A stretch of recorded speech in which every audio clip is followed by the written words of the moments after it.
Old guy here again, wearing my Foles shirt again, not for any particular reason, it just happened to come up in the rotation. And now I know where Foles is. He went to the Chicago Bears, which I guess means I'll be watching some Chicago Bears this season, if we have a season. I turned 65 years old just recently. Got my Medicare card, all of it. And, you know, with a milestone birthday like that, one tends to reflect back. And in reflecting back on my reading life, I thought about some books that had been very important to me while growing up. Ones I still remember to this day. There are actually four. Adventures of Tom Sawyer, because, come on, it's the Adventures of Tom Sawyer. It's a book that was given to me in second grade by the most wonderful second grade teacher ever in history, Miss Hale, who somehow understood that I really needed to read books and needed to learn to read better and better. And while she read the book to us at reading time, noticed that I was particularly enthralled by the story, and towards the end of the year said, "Would you be interested in reading this yourself?" And I said, "Oh boy, would I." And she gave it to me, and I must have read it 4, 5, 6, 7 times through in second grade before the end of the school year, and brought it back to her, and she was properly astonished. And yes, I was a very advanced reader. I was reading at 6th, 7th grade levels by that time. Two of the other books, the first one is Knee Deep in Thunder by Sheila Moon, which started my love affair with fantasy, because wow, is that a great book, especially the ending. It's just a heartbreaking ending.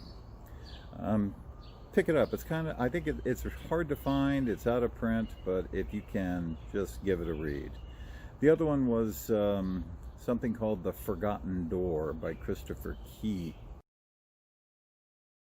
Christopher Key, something like that. I'm trying to do this from memory, and I'm 65 and I don't have a memory anymore. So it was a story about, it was a science fiction novel fantasy by the guy who wrote the Witch Mountain series. And this was an extremely good book about a boy from another dimension who gets lost on Earth and the family that helps him.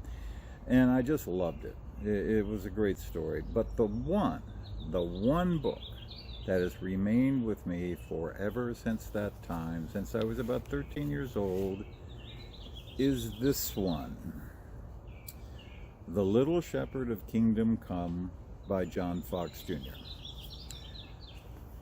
I'm the first to say that that has one of the most nauseating titles ever given to a book, and you would look at that and go, "Oh brother, do you think that I am going to read this Horatio Alger silliness?"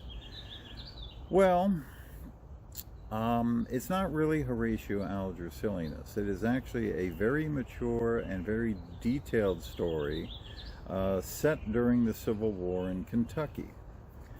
Now, when I first read it, I was either 12 or 13, and I was in the hospital in Alabama for various kidney and other ailments, a lot of it having to do with the very bad home situation we had going on at the time. My family finally did dissolve one terrible night in 1969, December 1969.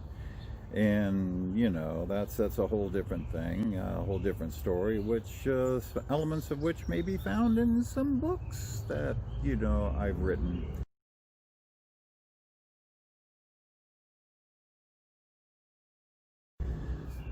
Hint, hint, hint. Anyway, I found this book. It came around with the nurse who was giving out books to read, and I was bored out of my mind in this hospital.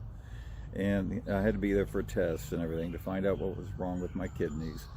And I found this and I said, oh my God, what a terrible title. But then I started reading it and I couldn't stop reading it. It was a great, great story.